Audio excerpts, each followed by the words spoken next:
Episode 123 जिंदगी की कीमत। विदुषी के चाचा चाची वहाँ पर आ गए और विधि को अकेला पाकर वो हैरान रह गए। मिस्टर गुप्ता कहाँ गए? विधि ने चाचा की बात का कुछ जवाब नहीं दिया और वो उनको देखकर हंसने लगी। विधि को ऐसे हंसते देख चाचा गिल्टी महसूस करने लगे, लेकिन वो अपनी फीलिंग्स को छुपाकर भारी आवाज में बोले, मिस्टर गुप्ता कहाँ चले गए? विधि ने आराम से जवाब दिया, वो मेरे से मार खाते हुए तालाब में गिर गए। चाचा हैरान परेशान होते हुए बोले, क्या तुमने मिस्टर गुप्ता को मार मार के पानी में गिरा दिया? अब वो कहाँ है? क्या उनको किसी ने बचा लिया? क्या उनको तैरना आता है? ये बोलकर चाचा इधर उधर पानी में अनुज को ढूंढने की कोशिश करने लगे।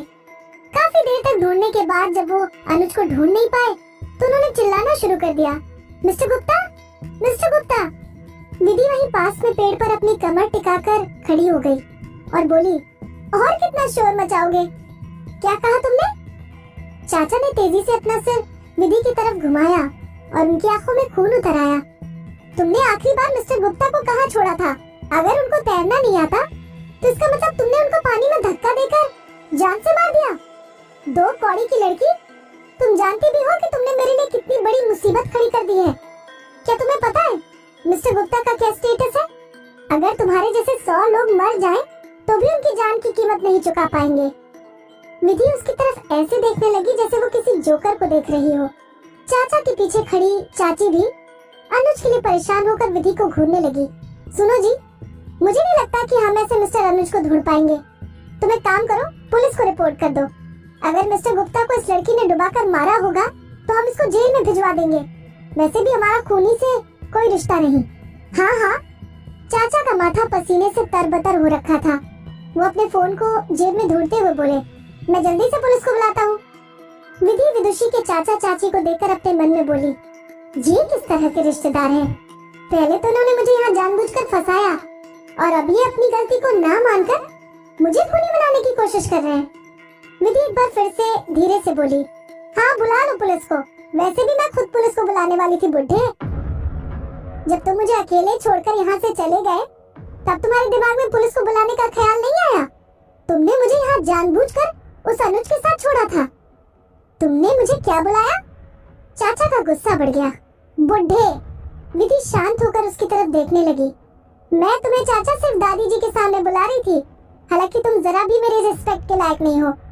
कौन अपनी भतीजी को जानबूझकर किसी और आदमी के साथ अकेले छोड़कर जाता है? एक काम करो, तुम पुलिस को ही बुला लो। मैं भी देखना चाहती हूँ पुलिस इस सिचुएशन को कैसे हैंडल करेगी।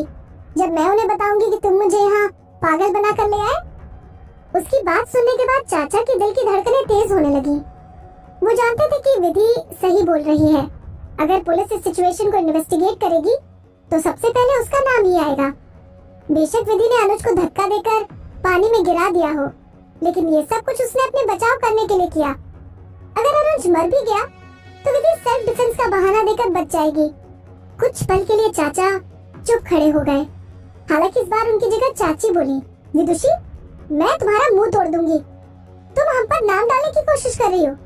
तुम खुद यहाँ पर अपनी मर्जी से आई थी।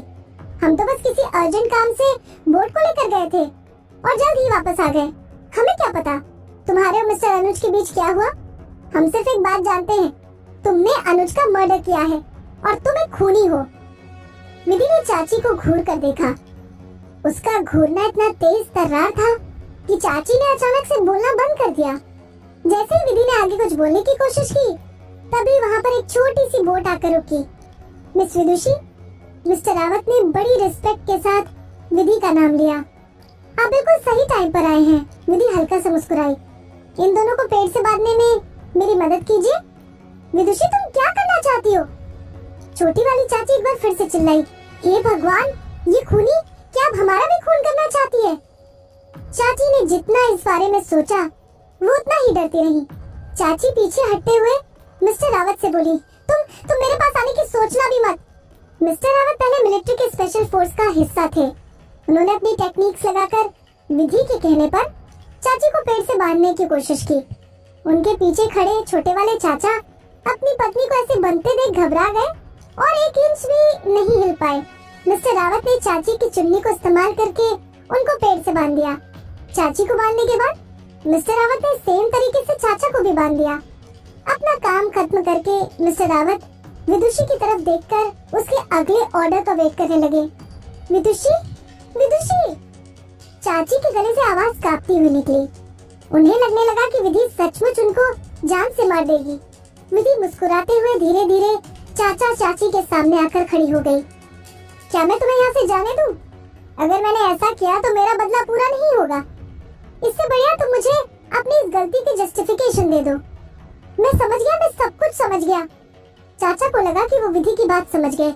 विदुषी, मैं तुम्हें 10,000 नहीं बल्कि 1,00,000 रुपए दे दूंगा। प्लीज मुझे मारना मत, मैं तुमसे भीख मांगता हूँ। बुढ़े, तू ये कहना चाह रहा है कि तेरी जिंदगी सिर्फ 1,00,000 की है? विधि चालाकी से हंसी। चाचा को आगे कुछ बोलने से पहले डर लगने लगा। 10,00,000 कैसे रहेंगे? विधि बिना कुछ बोले उन दोनों को यूं ही देखती रही। 50,00,000 रुपए?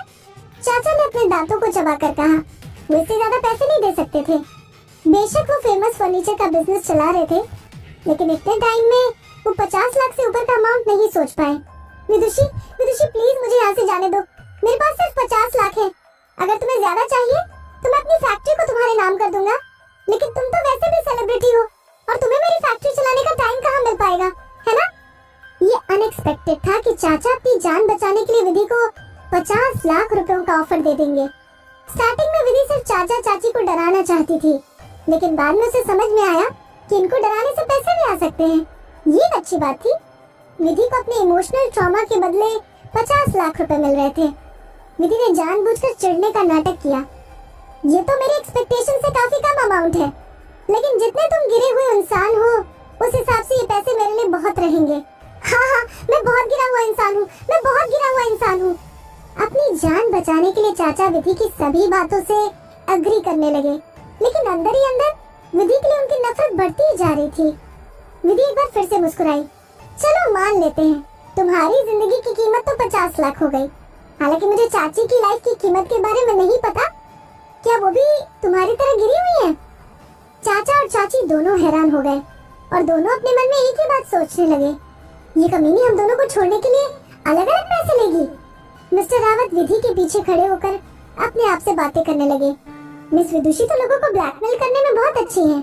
अब समझ आया कि मोहित सर मिस विदुषी को इतना क्यों पसंद करते हैं।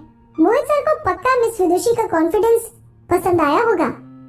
मिस्टर रावत बिल्कुल विधि के पीछे खड़े हुए थे, लेकिन उनकी सोच इधर उधर घूम रही थी। भाटिया फैमिली के हेड की पत्नी बिल्कुल ऐसी ही होनी चाहिए, जिसके अंदर मुश्किल सिचुएशन से सामना करने की हिम्मत हो। मिस विदुषी में बिल्कुल मोहित सर की मम्मी की झलक है। मिस विदुषी बिल्कुल मोहित सर की मम्मी की तरह निडर और साफ दिल की हैं। शायद साफ दिल की होने की वजह से मोहित सर की मम्मी की कम उम्र में ही डेथ हो गई और मोहित सर को अकेले ही बड़ा होना पड़ा। विधि उन दोनों से मजे लेते हुए हंसी। अरे बुढ़े चाचा, तुम्हारी जिंदगी की कीमत तो 50,00,000 हो गई, लेकिन मैं अभी तक चाची की जिंदगी की कीमत नहीं लगा पा रही हूँ। अगर तुम दोनों ने पैसे नहीं बढ़ाए तो मैं तुम दोनों को यहीं पर मार दूंगी। ये बोलकर विधि पीछे मुड़कर मिस्टर रावत से पूछने लगी, मिस्टर रावत, अगर हम इन दोनों की बॉडीज को तालाब में डुबो देंगे तो क्या किसी को पता चल पाएगा? मिस्टर रावत ने अपनी हंसी को बड़ी मुश्किलों से रोका और सीरियस होकर जवाब देने लगे, हमें सबसे पहले तो इन लोगों के कपड़े जलाने होंगे, फिर इसके बाद इन दोनों के पैरों से बड़े बड़े पत्थर बांध देंगे, जिससे कि इनकी बॉडीज तालाब में ऊपर न तैरे। बाकी कुछ दिनों बाद इन दोनों बॉडीज को मछलियाँ और बाकी पानी के कीड़े खा जाएंगे। बल्कि इनकी बॉडीज कमल के फूलों के लिए भी अच्छी खासी फर्टिलाइजर का काम करेंगी। चाचा और चाची दोनों के चेहरे पीले पड़ गए। क्या हुआ?